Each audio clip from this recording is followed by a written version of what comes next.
Salut à tous, bienvenue à cette nouvelle vidéo de démonstration de Odoo.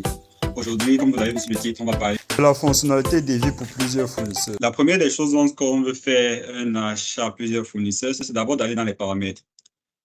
Lorsqu'on arrive dans les paramètres, on va activer une petite fonctionnalité. Il s'agit de la convention d'achat. C'est cette convention d'achat qui nous permet de faire des appels d'offres personnalisés comme ce qu'on fait aujourd'hui, ainsi que des contrats cadres. Aujourd'hui, on ne va pas toucher les contrats cadres, mais pour une prochaine fois. Donc, dès qu'on active les conventions d'achat, on vient, on sauvegarde. OK, juste pour ce test, j'ai créé 3 fournisseurs, fournisseur 1, fournisseur 2 et fournisseur 3. Nous allons utiliser ces 3 fournisseurs pour faire le test. Donc, lorsqu'on veut faire un appel d'offres à plusieurs fournisseurs, bon, créons par exemple une demande de prix. Je commence par fournisseur 1. J'imagine que je vais demander, je vais faire une demande de prix par rapport à une imprimante, disons ça, une imprimante multifonction. Bon, quantité, disons 3. OK. Et ici, à ce niveau, on enregistre sur le petit bouton en haut.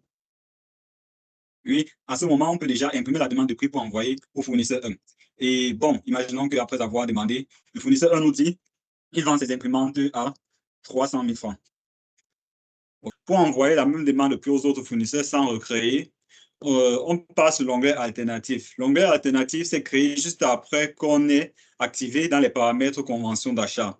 Donc, on part dans l'onglet alternatif. Il y a ici, justement, créer une alternative. Bon, cliquons sur créer une alternative. Qu'est-ce qui se passe? On peut choisir un autre fournisseur pour la même demande de prix.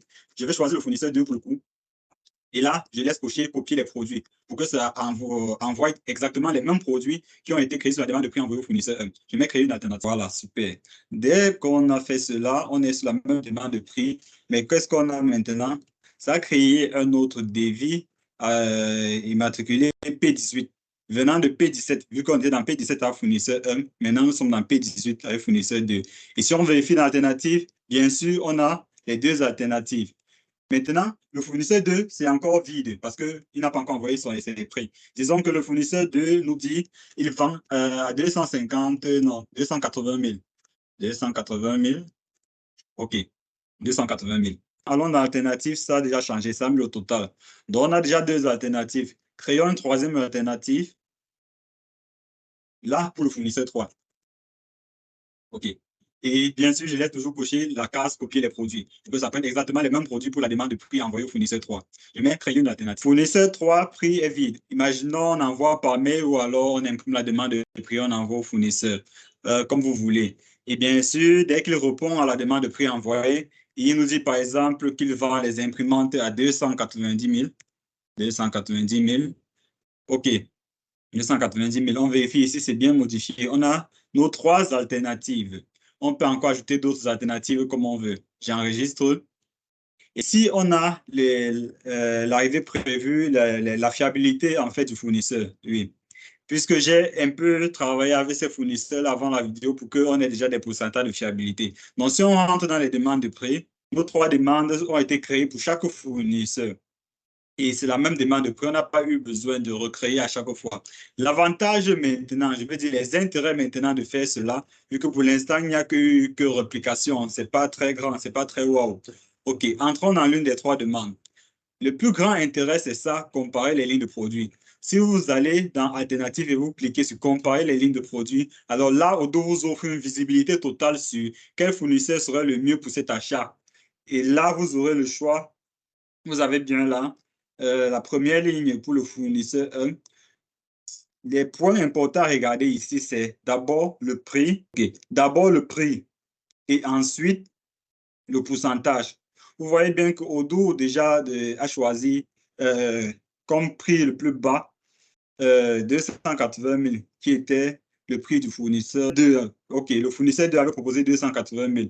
Mais maintenant, pour choisir, ce n'est pas seulement à propos du prix. Examinons un peu plus. Le fournisseur 1 a proposé, ça c'est le fournisseur 3, le fournisseur 1 a proposé 300 000. Mais son taux, ici la OTD, son taux de livraison est à 37%. Donc non seulement son prix est cher et son taux de livraison à 37%. Donc, on le retire déjà. Le fournisseur 2 a proposé 280 000 et il a un taux de livraison de 100%. C'est pour ça qu'Odoo a choisi, il l'a choisi automatiquement. Et on a le fournisseur 3 qui a proposé 290 000, mais qui a un taux de livraison à temps. Le taux, en fait, je ne vais pas expliquer assez. Le taux de livraison, le pourcentage, c'est aussi son pourcentage de livraison à temps, donc avant la date d'échéance. OK, donc on voit naturellement que celui qui a 100% est 280 000. Juste pour un peu explorer, si on rentre ici dans les alternatives et qu'on parte sur le fournisseur 2 et qu'on change par exemple son prix, au lieu de 280 000, on met peut-être 320 000. Ça ne veut plus bouger. 320 000. 1, 2, 3. OK.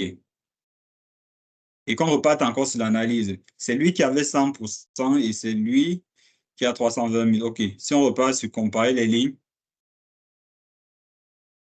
vous voyez que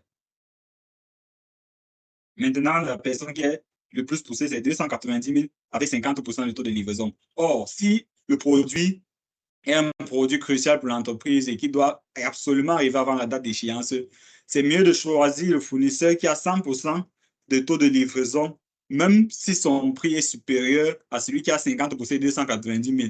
Là, nous serions sûrs que ce fournisseur va livrer à temps malgré le prix. Donc, si la marchandise avait la date d'échéance critique, c'est mieux de choisir ce fournisseur. Et là, on clique sur choisir. Dès qu'on clique sur choisir, ça annule directement. Ça met directement à 0 sur les autres. OK. Dès qu'on met choisi, on peut rentrer. Je pense que c'est pour le deuxième qu'on a choisi. On peut maintenant confirmer la commande.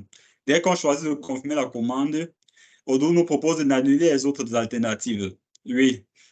Dans le cas juste où peut-être après on veut utiliser d'autres alternatives, on concept, mais si nous sommes sûrs de continuer avec ce fournisseur comme on l'a choisi, on met annuler les alternatives 3 et 1. OK, je